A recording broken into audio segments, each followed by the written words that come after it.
Hindi akalain ng driver ng truck na si Henry Constantino na sa sandaling paghinto sa stoplight, mabibiktima pa siya ng mga kawatan. Nakahinto raw minamaneho niyang 10-wheeler truck sa bahagi ng A. Bonifacio sa Quezon City nang bumaba mula sa isang tow truck ang isang Jonathan Angeles at bigla siyang lapitan. Nakita ko na lang na may ginorlit yung isang kasama nila sa may tangke ng diesel ko.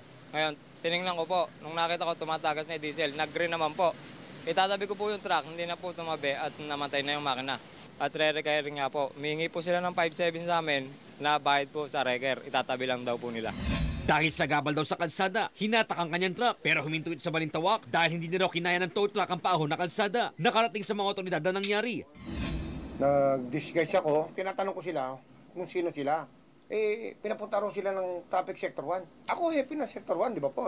Dapat malalaman ko. Pati ho kami na mapagbintangan dyan sa iligan na trabaho nila. Nang malamang paparating ng mga pulis, agad nagpulasan ng mga kawatan at iniwan na biktimang driver. Ang suspect naman, torotanggi sa bintang.